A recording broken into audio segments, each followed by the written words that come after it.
Janasena party అధినేత పవన్ కళ్యాణ్ జనవాడ భూములకు సంబంధించినటువంటి వివాదం ముదిరేలా కనిపిస్తుంది. అనేక వ్యవహారాలు ఒక్కొక్కటిగా వెలుగులోకి వస్తున్నాయి.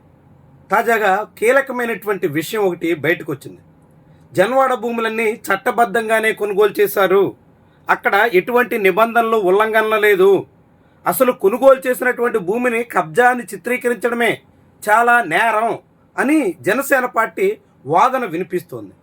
కానీ ఆసక్తికరంగా తెలంగాణ రాష్ట్ర ప్రభుత్వం తీసుకున్న నిర్ణయం ఒకటి అనేక అనుమానాలకి తావిస్తోంది. పవన్ కళ్యాణ్ దగ్గర ఆయన చేతుల్లో ఉన్నటువంటి భూమి విషయం మీద పలు ప్రశ్నలకి ఆస్కారం ఇస్తోంది. అసలు ఇంతకీ ఏం జరిగింది మనం పరిశీలిద్దాం. దానికి సంబంధించినటువంటి డాక్యుమెంట్ ఇది.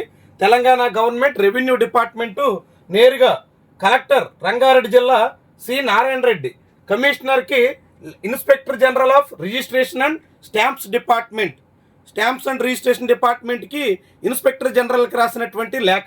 ఇది ఎప్పుడు గుర్తుపెట్టుకోండి, 28/10/2025 అంటే లాస్ట్ ఇయర్ అక్టోబర్ 28వ తారీఖున ఈ లేఖ రాశారు. ఈ లేఖ ప్రకారంగా 1973 సీలింగ్ ఆన్ అగ్రికల్చర్ హోల్డింగ్స్ ఆ యాక్ట్ ప్రకారంగా చాలా భూములను 22A పెట్టారు, అంటే నిషేధిత భూముల జాబితాలో చేర్చారు.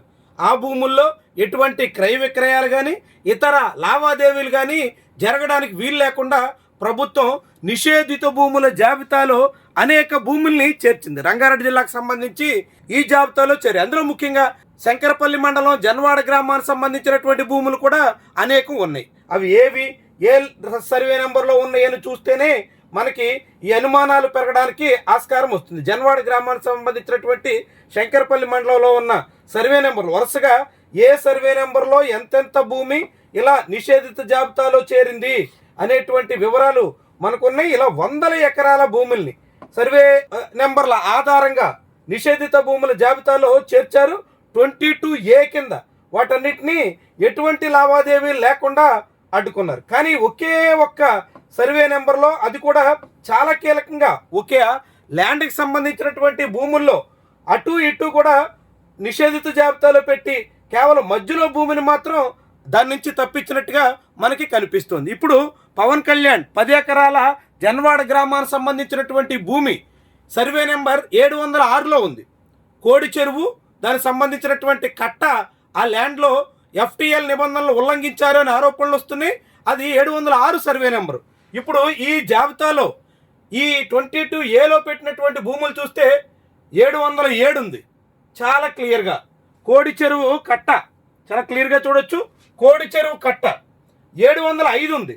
ఇది భూదాన్ భూమి, ఏకంగా 705లో భూదాన్ భూమి, 707లో కోడి చెరువు కట్ట ఉంది. అంటే 705 22Aలో చేరింది, 707 22Aలో చేరింది. 707 సర్వే నెంబర్ 22Aలో పెట్టారు, 705 సర్వే నెంబర్ పెట్టారు, 708 సర్వే నెంబర్ పెట్టారు. అంటే 705, 707, 708 ఇలా అన్ని సర్వే నెంబర్లు 22Aలో పెట్టి కేవలం 706 నెంబర్ మాత్రమే, మధ్యలో ఒక సర్వే నెంబర్ మాత్రమే ఎందుకని 22A నుంచి మినహాయించారు. పోనీ ఆ FTLలో కోడి చెరువు కట్ట ల్యాండ్స్ని పెట్టలేదా అంటే మరి 707 సర్వే నెంబర్లో ఉన్నది కూడా అదే కోడి చెరువు కట్ట సంబంధించినటువంటి ల్యాండ్. మరి అదే కోడి చెరువు కట్టలో ఉన్న 706లో పవన్ కళ్యాణ్ పేరుతో ఉన్న ఆ 10 ఎకరాల భూమిని మాత్రం ఎందుకు మినహాయించారు? ఇదే ఈ భూముల చుట్టూ సాగుతున్నటువంటి వివాదంలో కొత్త సందేహాలకి ఊతమిస్తున్నటువంటి అంశం. ఎంత క్లారిటీ కనిపిస్తుంది చూడండి. ఆంధ్రప్రదేశ్లో కూటమి ప్రభుత్వంలో పవన్ కళ్యాణ్ ఉప ముఖ్యమంత్రిగా ఉంటే చంద్రబాబుతో అత్యంత సన్నిహితంగా మెలిగే రేవంత్ రెడ్డి కాంగ్రెస్ తరపున తెలంగాణని పాలిస్తుంటే, తెలంగాణలో కాంగ్రెస్ ప్రభుత్వం అధికారంలో ఉండగా జనసేన పార్టీ అధినేతకు సంబంధించినటువంటి భూములున్న సర్వే నెంబర్ను మాత్రం 22A నుంచి మినహాయించారు. ఇది ఎలా జరిగింది? ఏ కారణంగా కేవలం ఆ ఒక్క సర్వే నెంబర్ 705 ఉంది, 707 ఉంది, 708 ఉంది, ఆ ఒక్క సర్వే నెంబర్కి ఎలా మినహాయింపు దక్కింది? ఇది చాలా ముఖ్యమైనటువంటి ప్రశ్న. ఈ మొత్తం భూమి ఉదంతంలో, ఈ మొత్తం పవన్ కళ్యాణ్ వ్యవహారంలో అనేక మందికి కొత్త సందేహాలకి ఆస్కారం ఇస్తున్నటువంటి అంశం కూడా. దీనికి తెలంగాణ రాష్ట్ర ప్రభుత్వం ఎప్పటికైనా సమాధానం చెప్తుందా? ఇప్పటికే ఆ భూముల చుట్టూ చాలా పెద్ద రచ్చ సాగుతుంటే ప్రభుత్వం మాత్రం నిమ్మకు నీరెత్తినట్టుగా వ్యవహరిస్తుంది. పైగా హైడ్రా రంగనాథ్ పూర్తిగా పవన్ కళ్యాణ్కి ఒత్తాసు పలుకుతున్నారు అనేటువంటి పలు సందేహాలకి ఆయన ధోరణి తావిస్తోంది.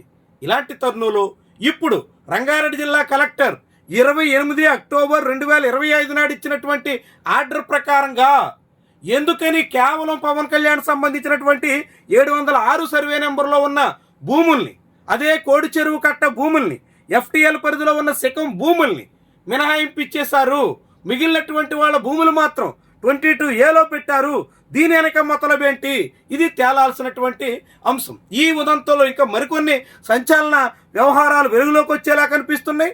అనేక ప్రశ్నలకు ఇదంతా దారితీస్తున్నట్టు భావించాల్సి ఉంటుంది.